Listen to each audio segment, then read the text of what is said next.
नमस्कार। आज आपण काळ्या चण्याचा मस्त कुरकुरीत पौष्टिक डोसा बनवतोय आणि सोबतच दह्याची चटणी सुद्धा बनवणार आहे। चला तर मग व्हिडिओला सुरुवात करूयात। तर इथे मी 1 वाटी चणे रात्रभर पाण्यात भिजत ठेवले होते। चणे चांगले मुरलेले आहे। आता यातलं हे सगळं पाणी काढून घ्यायचं आणि चणे मिक्सरच्या भांड्यामध्ये काढून घ्यायचे। जर तुमच्याकडे आणखी जास्त वेळ असेल तर चण्याला थोडे अंकुर येईपर्यंत चणे भिजत ठेवा, म्हणजे मग डोसे आणखी हेल्दी होणार। आता 3 ते 4 हिरव्या मिरच्या घालायच्या। तुम्हाला तिखट किती हवं त्यानुसार मिरची घाला।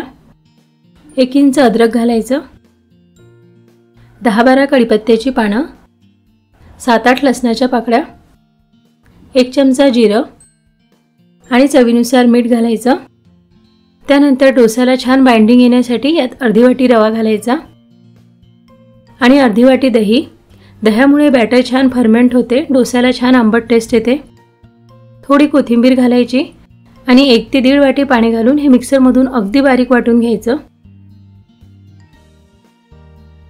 बघा, अशा प्रकारे मी हे मिक्सरमधून वाटून घेतलं आहे। हे असं थोडं घट्टच ठेवायचं, खूप पातळ करायचं नाही। आता हे बॅटर एका मोठ्या भांड्यामध्ये काढून घ्यायचं। मिक्सरच्या भांड्यामध्ये थोडं पाणी घालून हे सुद्धा यामध्ये घालायचं। हे एकदा चमच्याने व्यवस्थित मिक्स करून घ्या। आता यावर झाकण ठेवायचं आणि 20 मिनिटं बॅटर मुरू द्यायचं। तोपर्यंत आपण डोस्यासोबत खाण्यासाठी दह्याची छान चटणी बनवून घेऊया। तर चटणी बनवण्यासाठी 1 वाटी दही घ्यायचं, ताजं दही घ्यायचं आणि इथे प्लेटमध्ये थोडी कोथिंबीर, पुदिना, लसूण, मिरची आणि जिरं घेतलं आहे। याचा जाडसर ठेचा बनवून घ्यायचा। तर मिक्सरच्या भांड्यामध्येच मी याचा ठेचा बनवून घेते। कोथिंबीर पुदिन्याचा ठेचा बनवून घेतला। आता ह्या चटणीमध्ये घालायचा। चवीनुसार थोडं मीठ घालायचं। मीठ आणि ठेचा दह्यामध्ये व्यवस्थित मिक्स करून घ्यायचा। आता यात आपल्याला काकडी किसून घालायची आहे। काकडीचं साल काढलं नाही आहे, अशीच काकडी किसून घालायची।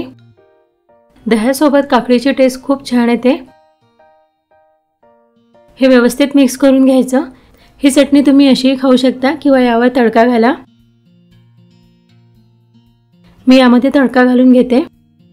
तर तडका पॅनमध्ये 1 चमचा तेल चांगलं कडकडीत गरम करून घेतलं आहे। यात पाव चमचा जिरं घालायचं, मोहरी घालायची, थोडासा हिंग घालायचा, 4 ते 5 कढीपत्त्याची पानं घालायची आणि थोडी चिमूटभर हळद घालायची आणि हा तडका आता चटणीवर घालून घेऊया। ही चटणी खूप टेस्टी होते। डोस्यासोबत किंवा कोणत्याही पराठ्यासोबत खाऊ शकता।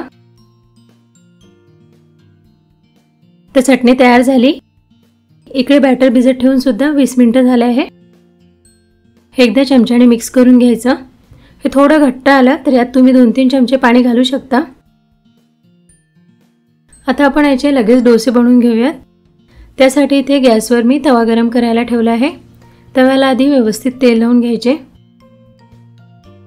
आणि तवा गरम झाला की यावर पाणी शिंपडायचं आणि तवा कपड्याने पुसून घ्यायचा। असं पाणी टाकून कपड्याने पुसून घेतल्यामुळे तव्याचं टेम्परेचर कमी होते आणि मग डोसा पसरवताना तव्याला चिपकत नाही।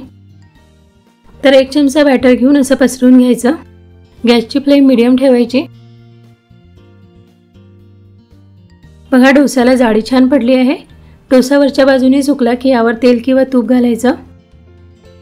ह्या डोस्यावर तुम्ही स्टफिंग घालू शकता, चीज किंवा पनीर किसून घालू शकता किंवा काही भाज्या घालू शकता। ह्याच बॅटरचं तुम्ही उत्तप्पा सुद्धा बनवू शकता। डोस्याला छान गोल्डन ब्राऊन रंग येईपर्यंत डोसा भाजून घ्यायचा। 2-3 मिनिटं मी डोसा भाजून घेतला। हा आता काढून घेऊया। बघा, खूप सुंदर डोसा तयार झाला आहे। याच प्रकारे सगळे डोसे बनवून घ्यायचे। गरम गरम डोसे तयार आहे, चटणी सुद्धा तयार आहे। ह्या दह्याच्या चटणीसोबत हे डोसे खूप छान लागतात। हे डोसे खूप हेल्दी होतात। सकाळी नाश्त्यासाठी बनवा किंवा एखाद्या दिवशी जेवणासाठी बनवू शकता। मुलांना टिफिनसाठी बनवून द्या। आणि आजचा व्हिडिओ तुम्हाला आवडला असेल तर प्लीज लाईक करा, शेअर करा, त्याचसोबत आपल्या चॅनलला सुद्धा सबस्क्राईब करा।